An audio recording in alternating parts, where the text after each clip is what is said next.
Who would be a Wolves fan, eh? On goes Bull. People might yet win it here for Wolves. Flash in the shot. What a goal!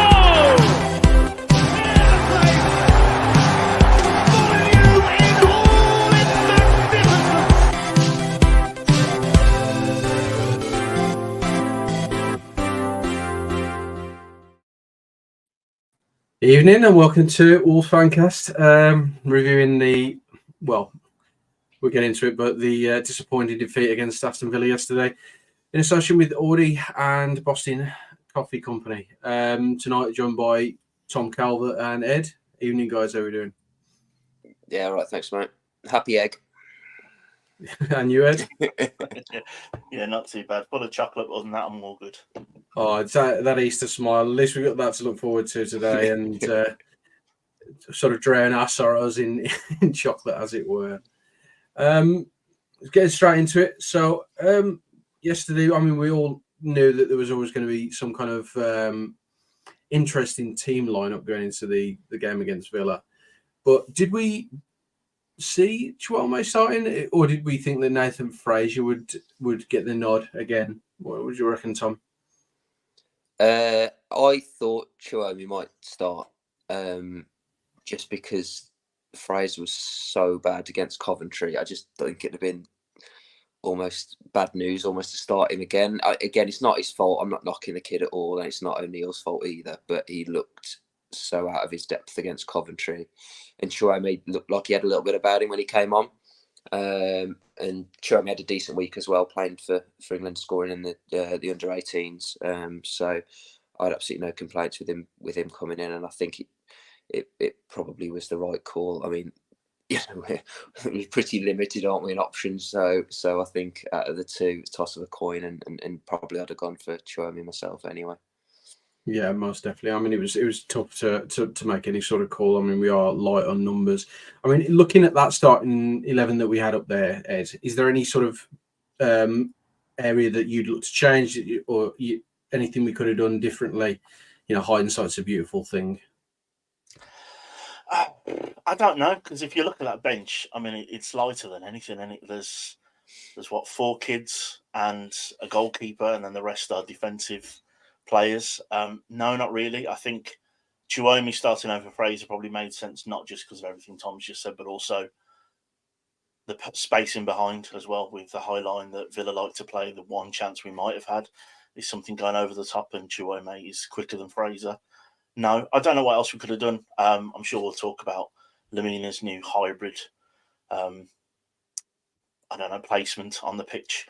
Maybe we could have played Aït-Nouri and Bueno and moved Aït-Nouri to left wing, but Gary doesn't seem to like that. Yeah, it's all about balance at the moment. I think that's the key thing is trying to get the best out of players. We've got Pedro Neto out, we've got Matheus Cunha. Hopefully, we'll be back in the fold soon, and Hwang, who's done really well with the goal scoring exploits this season, has been out. The thing is, Tom, is how does Gary O'Neill look forward, and how does he mould this squad to try and get something out of it? And as Ed quite alluded to there, with the role that Lamina's done, do you think that what we're doing is a positive change? Or do you think that the way that we're playing football, although it looks positive, is the right way to go about it at the moment? I think it's just we're so limited on what you do. Everything we've done good this season has come from really quick counter-attacking football. By and large, it hasn't been tippy-tappy stuff around the box. And as good as Sarabia has been this season, he's very, very slow.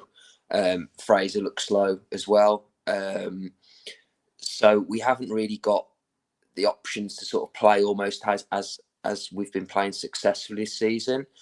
I think O'Neill got it pretty right yesterday. I mean, the first half an hour, I was impressed. I was expecting an onslaught, maybe it's a strong word, but I was expecting us to be second best for almost the whole game, and I don't think we were. I think we started really, really well, and actually surprised me. I don't know if it was surprising that Villa weren't as good as maybe what everyone's been saying, particularly the Villa fans, or maybe we were going to be as lackluster as maybe what I thought, but I was pretty impressed with the first half an hour. But in regard to style of play, I've got no complaints with that. I mean, what's the guy to do? We all knew this was going to be a problem. Everyone on anything related to Wolves knew this was going to be a problem as soon as the window slammed shut. Apart from, let's maybe say, Jeff Shee or the people on the board, maybe. Well, that's definitely another talking point. Yeah. But heading back sort of into the game, sliding doors moments. Ryan Aït-Nouri, he's been involved in the goals this season again, and you know, he's attacking threat is brilliant. Ed, that chance, well, you know, we'll all be ruining it. You know, talk me through it. Talk me through that chance for Aït-Nouri. I was off my seat. Selfish reasons as well. He's in my FPL team, and I was screaming points almost instantly. I'm pushing for top three in the league that I'm in at the minute, which is quite competitive. And he snuck in at the back, like you said, Jafo. That's what he's been really good at this year, has been the dribbling and being involved in the play, which is why I kind of talked about was there an option for him to play left wing, and he's in. He's in with literally just the goalkeeper to beat, and he's 8 yards out at most, and it's not a lazy finish, but it's the finish of a left back, isn't it? That's what it looked like to me. Someone who doesn't quite know where he is, and maybe some of his other goals that he scored. I'm thinking Everton on Boxing Day. It's kind of almost a tapping, kind of not a lot you can do about it. Coventry, he was on like a one-man mission to drag us back into that game. That was a little bit of a instinctive finish as well. That one, he had a bit of time to think about it, didn't he? And he Fabio Silvered it. Do you think that he maybe thought he was offside? Because it was timed perfectly, the run, but just maybe there was something in his head, because we've got a comment on YouTube here from Still With the maybe he's got to place the whistle. Maybe he thinks he's offside. Is it one of those where we could say, okay, maybe he's had an opportunity to have the shot, and maybe he's fluffed it because he thinks he's offside potentially. But yeah, as I say, sliding doors moment, and then so we've had all the possession, we've had a good centre of the play, and it feels like a goal out of nowhere from Villa. So we talk me through it, Tom. The goal for Villa, the first one, it's a wonderful strike from Moussa Diaby. Yeah, it's a great strike. I think watching it back, it was, one of those where you're like, could this person have done better that? And I couldn't really put blame anywhere, to be fair. I know it was Doyle, I think, doesn't it? It comes off his shin, but it's coming at such a pace. I think he's just got something on it, which has sort of cleared the danger. We are quite congested within sort of between the penalty spot and our goal line. But that is how we defend in generally, and by and large, we had a bit of a ropey spell a few weeks ago, but by and large, we defended set pieces pretty well as a unit. So that's we're sort of trying to shut off the box, which we think is the most threat. So when it comes to someone on the edge, we haven't really got anyone in the vicinity. And then I heard some bullshit about people having to go at Sarr and then Kilman or whatever, but if you slow that down, you think, okay, so, maybe Kilman could have put his head on it, or Sarr maybe could have his hands to it. He's absolutely rifled it. It looks worse slowed down, but I can't put blame on anyone there. Anyone, particularly at fault. It's a good strike, and that's the difference, isn't it? They had a player who could do that, and we definitely didn't, and that was the difference. And that's the thing is how do we create opportunities and score goals when we can't make chances other than the one for a left back. So Ed, sort of we'll look back into this Lamina role. So yeah, as you say, he's been playing a little bit further forward. Do you think we're getting the most out of him where he is now, or do you think somebody else could play that role? I don't know. Someone could play that role on the bench. I don't know. Two of the kids, I genuinely don't know who they are. And Chirewa, is it that came on? Mm-hmm. He doesn't look like it either yet. They're all so young. It's hard to make any kind of statement about any of them.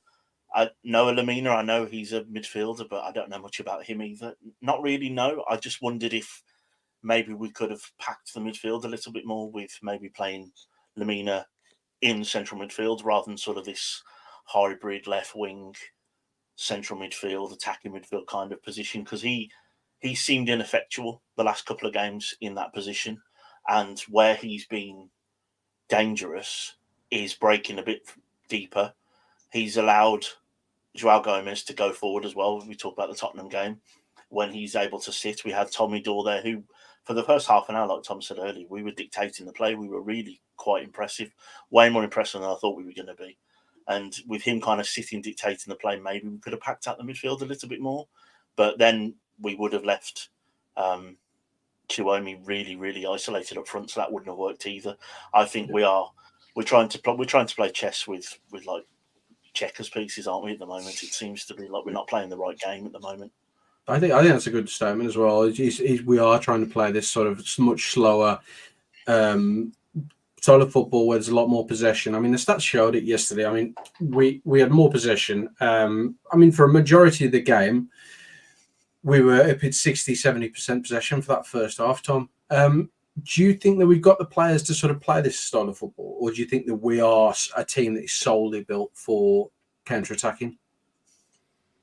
It's an excellent question. I said I've banged on this channel for ages about how we've been a counter-attacking team for 6 years, 7 years, probably even in the Nuno Championship days. I still think we were actually best on the counter, and I think players were ultimately bought almost to play that system. I don't think it's a way we can't play. That we look good on the ball. We looked on the ball yesterday, and I think it was just that final pass. Or obviously we crafted that chance for Aït-Nouri, and I think you could see from O'Neill's reaction after that miss that he knew that was huge. Like that was like a game change. 100% sliding doors, game changing moment. Would have given us something to hold on to, and chances were going to be at a premium with the players we had on the pitch.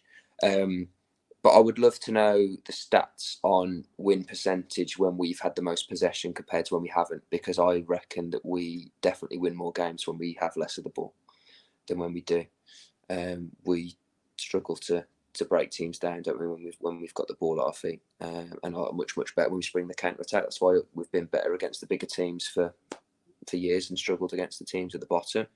But I don't think it's something that's ingrained into us that we can't change. We've got good quality footballers, not so much in attacking third yesterday, obviously, but we have got good quality players who are very good on the ball. So we can hopefully be versatile. That's something O'Neill bangs on about, isn't it? About versatility and being able to change horses for courses, different games, different dynamics. So see what the summer brings. Most definitely. I mean, looking at the players who were injured, Ed. So we got Pedro Neto, Cunha, Hwang, even Craig Dawson, who wasn't involved yesterday. Is there anybody there who you think going into that game yesterday would have made the biggest difference to you? Would it have been Matheus Cunha possibly? Yeah, Cunha. But I think we are 3 times a better team with Cunha in that middle, being able to link up the play all by himself, breaks by himself. Pedro Neto, we all know his qualities. He's more than a pace merchant, but of course on the break he's frightening. Hwang is a finisher. We've seen him improve as a footballer under Gary O'Neill, but he is still at times a bit of a passenger at times when we have the ball a lot. But Cunha holding the midfield and striker positions, that final third all by himself, is what makes us, I think, unique in the Premier League. We have a forward that does that no one else does, able to not just come deep for the ball, but to drive with it as well and to bring other people into play. And if you look at any team at any level, if you take away their front three, they're going to look bad, which is exactly what we do look like in the final third, because we are missing our 3 probably informed players at different times this season, and arguably our best player overall in Matheus Cunha. We're missing those 3. We're on a hide into nothing unless we pull something out of the bag. Yeah, and it's a good position to be in if you're a youngster at Wolves at the moment. It's a lot like the Raúl Jimenez situation when he was out injured for such a long time, and Fabio Silva got a lot of game time. Which of the young players coming through, Tom, do you think has benefited the most from the game time? Do you think Nathan Fraser's took his chances as well as he could have done, or do you think at the moment, he's kind of like 50-50 between him, Chioma. Noah Lamina is still on the outskirts as well. Who do you think could benefit the most from this sort of injury crisis that we've got? I actually think it's been detrimental to Fraser. Actually, I think it would have been so much better if he'd have been on loan at a lower league side, learning his trade. The Premier League is hard league. For some kid who's just come in, he's literally gone from under 23 to the Premier League. It's just baptism of fire. We saw it with Fabio, who, we talk about potential and everything like that, but I mean, he was thrown into it, and again, he had, well, allegedly had all this quality, and he couldn't do it. I mean, he can't do it now, but he couldn't do it at the time. It's just you can't just pick a player at the under 23s and then put him in the Premier League. They have to be an unreal talent for that to happen, in my opinion. So I think it's almost had the opposite effect. Like Fraser, there was talk of Fraser going to Shrewsbury, wasn't there, on loan, and that would have been probably quite good. I think much better than him trying to cut the mustard in the Premier League. Chioma, out of the ones I've seen, Chioma looks like he's got a bit about him. I think he looks like he'll be quite a player. He seems quite intelligent in his movement. He's got a bit of pace about him. His touch seems pretty good. So again, I don't think he's the answer long term. Obviously, again, he'll be one that hopefully gets a move down the leagues and applies his trade there before. Hopefully, I hope he makes an impact with ourselves. Lamina we can't call, can we, because we haven't seen him. That is it. Chirao, he doesn't look ready as well. It's great that they're getting the opportunity. I think it is good from the club's point of view, because you're going to have, it looks like we're very much in the youth model, where you're going to have players that are going to look at it and see that, well, there is a route to the first team at Wolves, which is good. Let's hope the depth problem is solved to a certain extent in the summer. But yeah, hopefully there's a route that they can see to first team Premier League football, which wouldn't be the case at many other clubs in the league. Yeah, I think it's good to see that there is that sort of route and progression for within the club, and players can come in. It's an unlikely situation that we find ourselves in at the moment, and hopefully we can get ourselves back to being a full strength squad and finish the season off in some sort of form and style. Heading back towards the game, I wanted to avoid talking about the Ezri Konsa goal because it was frustrating, but we have to talk about it, so we'll get to it. Ed, talk me about this goal. Come on, he's not meant this, has he? No, he doesn't have this in his locker. No, he's completely and utterly scuffed it. John Duran's come on, and he looks that bad that he spelt his first name wrong. Like, it's just even he bundled it in and still looked awful. No, he's not meant it. It's one of those, isn't it, that he stood it up to the back post. Duran probably would have headed it in if it had been an actual good cross, because no one was marking him. It's one of those fluke goals. Sar's been left stranded. No one's picking up the big bloke at the back. It was probably the one time we really did look kind of lost. I think we were defending pretty well. We were pretty solid with where everyone was. We weren't exactly being pulled apart, unless I'm misremembering. It's a fluke goal that maybe would have been a goal anyway if the ball had just been stood up to the back post. It's is it Doyle? Doyle gave the ball away, didn't he? I think that's where the error was for that goal. And then from there, it's a scrambling for places. That's why people get lost in the transition, don't they? Coming back, that's where players get free, and it's a cheeky finish because he didn't. Yeah. Oh, that's certainly, and really comment on YouTube. For those who are watching on YouTube, you can see Doyle had a bad moment, and then no one know where the ball's going. So, I mean, granted, that's correct. I don't like to give anyone on sort of Twitter who puts discourse out there and stuff, but there were comments about Doyle yesterday which were promptly deleted. There always is in sort of Wolves fan base some kind of scapegoat. Is there really a need at the moment for a scapegoat where we are, what the club's doing? I mean, we've gone into this season, we've been really essentially everyone can say we've overachieved because of where we were and how the club was left with Lopetegui and Gary O'Neill coming in as this sort of outsider and no one. is there any need for this sort of discourse, Tom, or is it just we can expect people on X, Twitter, whatever it's called nowadays, just put things out about players who really isn't deserved? It's just the world we live in now, especially the football world we live in, unfortunately. It's not just Wolves, it's all clubs. You see it all the time. Yeah, but I mean, what's there to not Doyle about, really? He's done really, really well. Would they rather have Matheus Nunes back, who didn't want to be here, played, a handful, if that, of good games, cost the earth on big wages, threw his toys out the pram because he couldn't get the move he wanted, or do they want grafters and players like Doyle who do have ability? I'm not just saying, he's a competition winner. He's just, we've got to, chant his name because he tries hard. He's got quality, and we've seen that this season. And he made a mistake. These things happen. It's not the reason we lost the game. We weren't going to score in that game. We could have been playing till now. We weren't going to score. So, do you know what I mean? It's just one of them. But yeah, unfortunately, it's the cynical world that we live in. They've got to blame someone. Doc wasn't on the pitch for long enough, was he? Exactly. I mean, there is always one, and it's the way that our fan base has always worked. But looking forward out of this game, we've got Burnley in the weekend. Looking forward to that game. Do you think we can be positive going into it? Can we take positives out of this Villa game? Is there anything that you want us to see, take away and improve from what we did against Villa? Or is there, is it going to be much of the same? We're back to talk about the same thing, and that team is still what it is, isn't it? Yeah. The only thing I've been banging the drum since Cunha's injury, genuinely want Doc up front. We saw yesterday with his header, the bloke knows where to be in the box, and I've been watching Wolves long enough to be there for scapegoats. We had Simon Osborne in the 90s, then Carl Henry. Now we're having whoever it is that we fancy are making scapegoats now. There's nothing's gained from not supporting the team, and we've seen how well we've overachieved this year. So what can we expect? I'd expect very similar to what we played yesterday.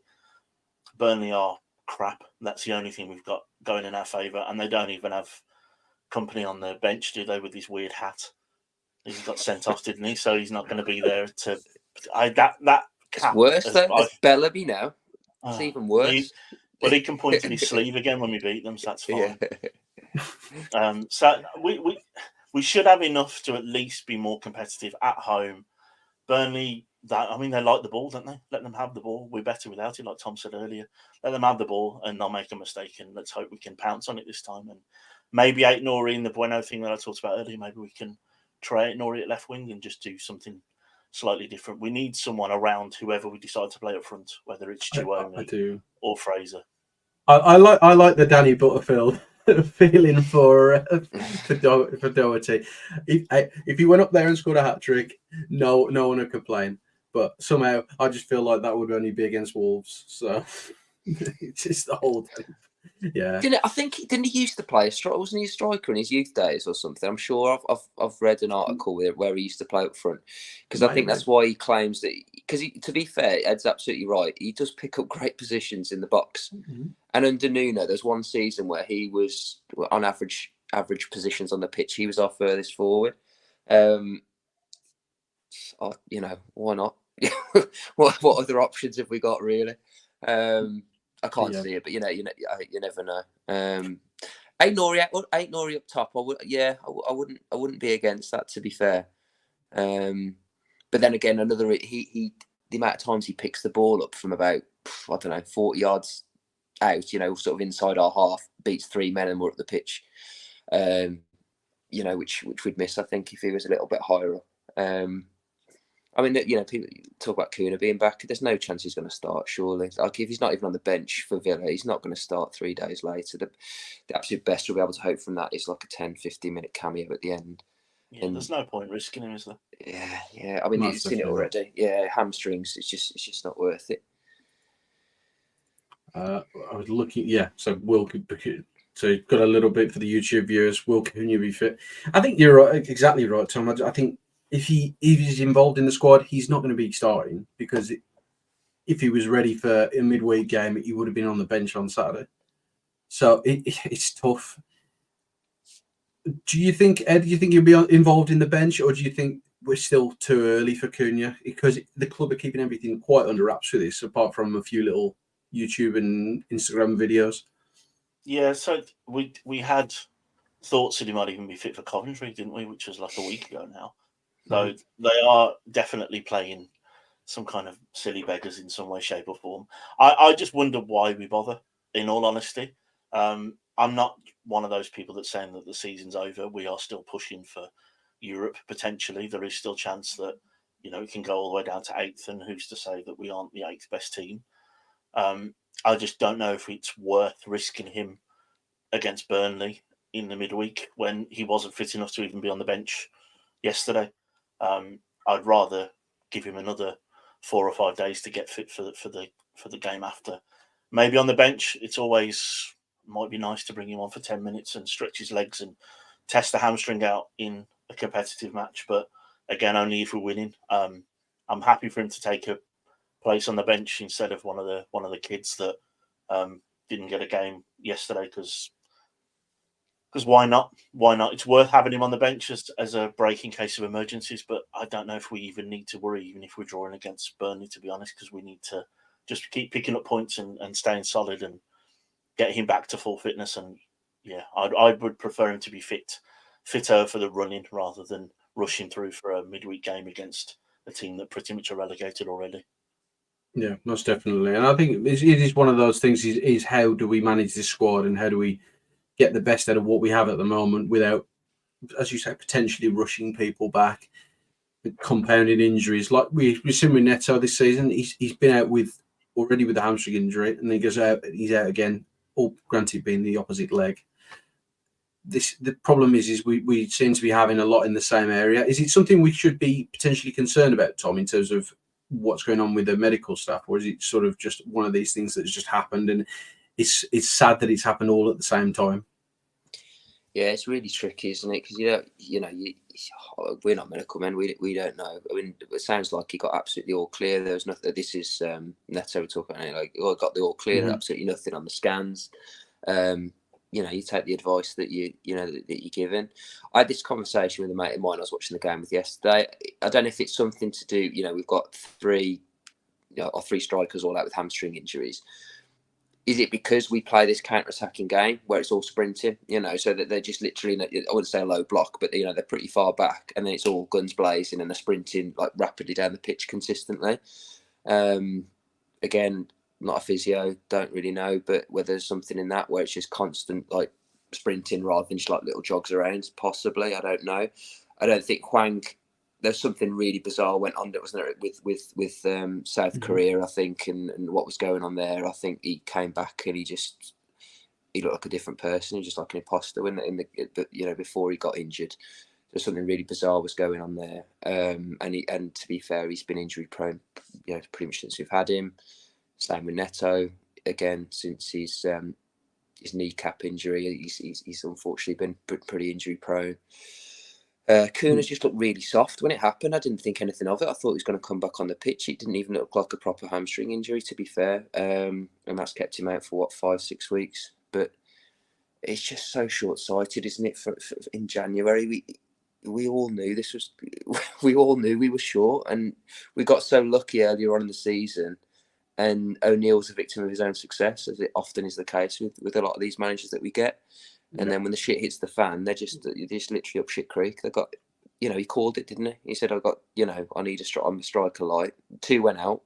We needed an attacker before, and then 2 went out. So what, we 3 attackers down now, and then 4 of them are injured. It's just a joke. And it's probably going to cost them, we're going to lose about 3 or 4 places because of it. Or could have potentially maybe cost us a semi-final FA Cup. Might cost us 3 or 4 places in the league. Just because they didn't want to put the hand in the pocket and, a couple of mil on a striker on loan. I'm not saying Broch's the answer. I mean, Broch's done nothing, has he? To be fair, no. But there must have been someone who's better than an 18-year-old kid who's only been playing under 23s football, just to cover us till the end of the season. It's just so frustrating, and we've seen it before. And it's they don't learn the lesson. Looking at it, Ed. We've seen what happened with Nottingham Forest, with Everton, with their points deductions.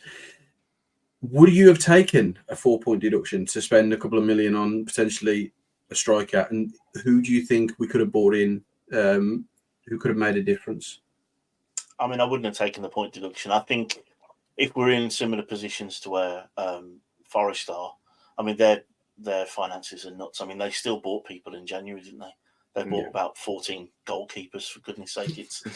It's crazy what they've managed to do, and they still try and get away with it. And Everton held their hands up, didn't they, and said that they were overspending their means and doing what they shouldn't have done. I wouldn't have taken a points deduction, but at the start of the season, I didn't see us being where we are now. So I imagine if you'd have asked me at the start of the season, I might have said yes, because I genuinely thought we were going to not just struggle. I genuinely was thinking we were going to be well in with the 3 promoted teams. That's how pessimistic I was at the start of the season. We were rumoured to be looking at what Che Adams, Brozier. The Brozier did is ridiculous, though, isn't it? He's got to play a certain amount of games, or they've got to give basically a transfer fee and send him back anyway. So that's some weird West London money going on between Fulham and Chelsea there that we can't compete with in the West Midlands. So no, we really couldn't afford him either. I think it would have been definite points if we'd have taken someone as expensive as that loan deal. No, there must have been someone sniffing about that we could have gone for, but we obviously Fosun didn't want to. They want us to be this self-made team, don't they? And if we're going to have to do that, we're going to have to sell 2 players in the summer and hopefully reinvest in 4 or 5 players. Like Tom says, we are so light. We've got to flip it somehow. I think there was obviously, I don't think it was a case of the breach of FFP, because there was that rumour going around that because of Johnny's, mutual termination of his contract, we had to pay him out. It cost us the money that we needed to get a striker in. But that Yuri Alberto deal was almost done, wasn't it? Until the agent, we tried to be, greedy and ask for extra cash. So there must have been money there that they thought they could spend to be within FFP. I think it's more along the lines of we're not just going to sign anyone, which I get, but you could find a loan for 6 months or something just to help you out. Surely, I don't know. But it's just the fact we've done it all before. We've done it all before, and we've not learned our lesson. And if it costs us 3 positions in the league, that's probably about £10 million anyway. So there's your self-sustainability bollocks covered. Yeah, that's the tough one. I mean, you look at it and you go, okay, yeah, we don't want to bring just anyone in. We don't want to bring in someone who's going to be a bad egg or, bring discourse to the dressing room and upset people. But what damage can really be done in half a season? He's not going to be there for 3-4 year contract. You bring in for somebody for 6 months, and they help you. Is that not risk versus reward? Is that not something where we can potentially win a lot more? And as you said, Tom, a few points in the league in a few places, you're talking several million, and that's a big boost going into next season. It just feels a lot like from our point of view, and I was speaking for other fans and speaking on behalf of people, but it feels like the risk versus reward is always erring on the side of caution too much. Do we feel that that's the case? Do we feel like, okay, maybe we should push that a little bit more, or is that just me being a bit facetious? It's the Diego Costa conundrum, isn't it? Do we get someone else like that in again? We watched him get slightly fitter for the whole season last season, didn't we? And score a goal against Brentford when it was kind of whacked off him.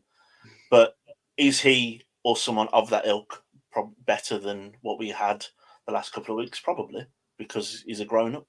Do you know what I mean? It's not that simple, but I don't know. I don't know. I'm not Stu. I don't know the ins and outs of FFP and how much money we do and don't declare. And I'm sure there's not just podcasts, but like I'd imagine if you check his X timeline, he will explain it better than I can. But there must have been some money somewhere, like you said earlier. And I think Tom's spot on with the fact that could have cost us a semi-final, genuinely. Also, to use a Nuno line, did we have the solutions in the squad already? Did we need to send either one of those strikers that we sent away? Did we get much money for them? I don't know. I don't know the ins and outs of the finances, but I know Sasha's gone away and got injured again, but There's no guarantee that happens if he stays. Did we already have potentially, Sasa Kalajic and Fabio Silva? Are they better or better options than what we have now? I'd imagine they are, but we let them go for whatever reason. And there must be some kind of financial balancing act that I don't understand, because it's obviously not the same as playing Football Manager, but we can't be saving that much money by sending them both away. Sasha won us 4 points this season. Yeah, before January, that's a big amount of points. And I know the Sasha one was more because he wanted to be the home with misses and things like that, and you sort of get it. And Fabio, needed to be playing football and all this sort of stuff. But I had this same annoyance when Adama went to Barca. When did we become a charity? Why aren't we looking out for Wolverhampton Wanderers Football Club? Why are we looking after Adama? He wanted to go to his boyhood club. I don't even know if they covered his wages. We didn't get a loan fee, and it was an optional signing thing. I know it was Scott Sellers who hadn't got a clue, but there was that when he was playing for us. So we weakened ourselves there, and we weakened ourselves doubly in January to get Fabio playing football that he wanted to play. And so Sasha could go home and be closer to his family. Why aren't they looking after us? I say us as in the club. It just, I don't know.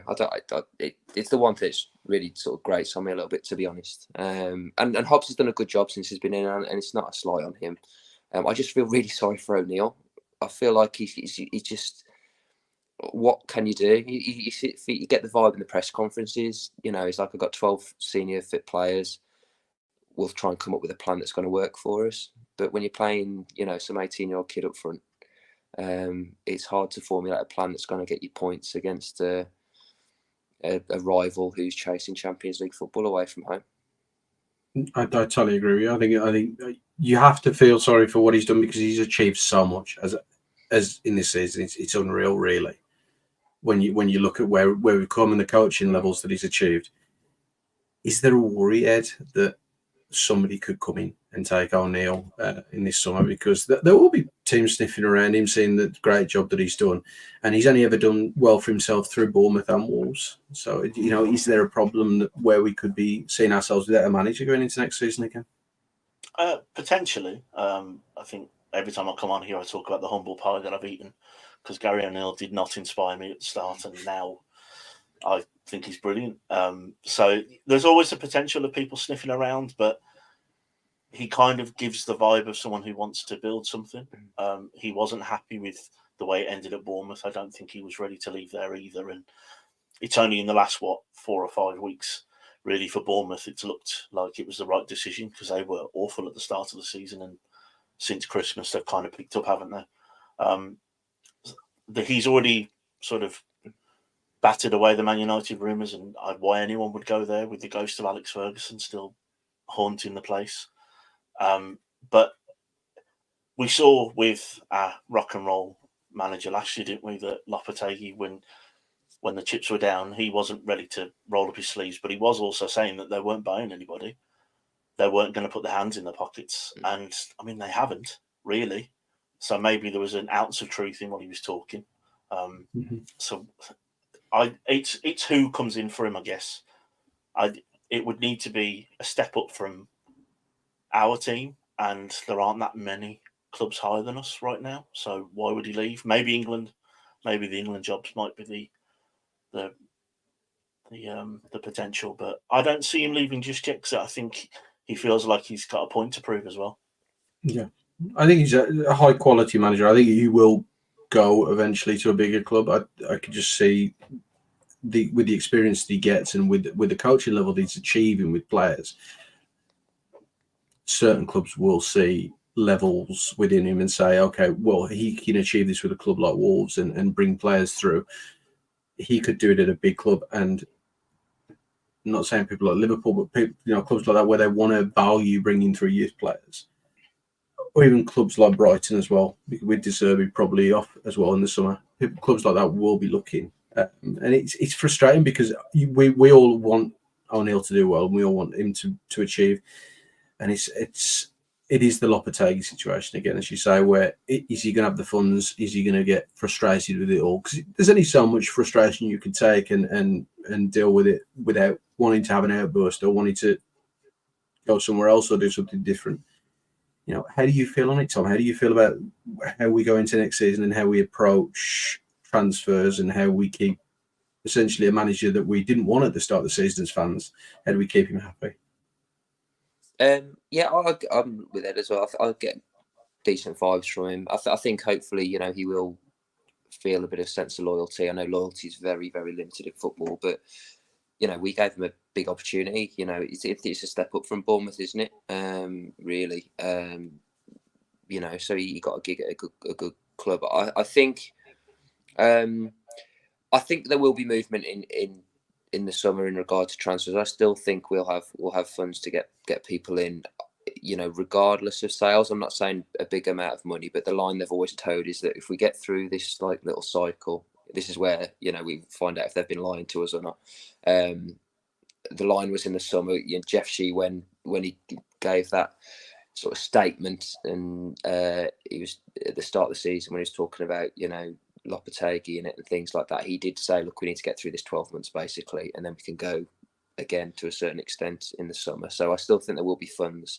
I'm hoping and praying that we manage to keep hold of Aït-Nouri and Gomez and we don't lose. I still think Neto will probably go, which hopefully will allow, you know, a lot more freedom of movement in the transfer market and give us some funds to spend, which will hopefully satisfy O'Neill enough to keep his interest. I'm just really hoping that we don't lose, you know, another star. And then, you know, there is sort of, you know, trimming the fat that we can do and hopefully get a bit of money for some of the lesser lights like Guedes, you know, Fabio, players like that, you know, Pedence. It's going to bring up too much money, but hopefully there should be enough there to keep O'Neill's interest. Is basically what I'm saying. I think there should be some movement there. Yeah, no, I agree with you. I think there is enough within the players who are on loan, and I think there's going to be a value in there to help the squad. Bringing it back to Burnley, I know they're going to do a preview show. I think Monday night going out on YouTube. I'll ask you what you guys think. What do you think the score's going to be? I'll go to you first, Tom. What do you think? What's your thinking? I know we're still on a bit of a downer after yesterday, but yeah. How are you feeling? I'll remain on the optimistic side and go 1-0 Wolves. You, Ed? Yeah, I was going to say 1-0 Wolves. If Doc's up front, 2-0. 2-0 Burnley. Danny Butterfield hat trick. I'm going for it. But no, I'd say we haven't got much more to talk about. We've had a good chat about the game. We've talked about everything. I'll end it with a bit of a light note. So, with it being Easter Sunday, more famous for chocolate than Jesus apparently anymore, but it's what it is. What's our favourite Easter egg? What are we saying, boys? What's your favourite go-to? You know, you're really happy if you get this that chocolate bar. What do you reckon, Ed? Question. So my favourite small egg is the peanut butter Reese's things filled with peanut butter. They're incredible, enough to put you into a diabetic coma. They're sweet as anything. But good old Cadbury's for me. I know it's technically a Birmingham company, but they are the best chocolate. So yeah, we're talking Whisper, we're talking Dairy Milk. Any plain Cadbury's chocolate is all good for me. Although I am spotting, is that Mintero behind you, Jippo? That ain't mine. That's the other. But, well, I'm partial to mint flavored stuff too, so I wouldn't say no to that either. You, Tom, what do you think? Big fan of the mini egg.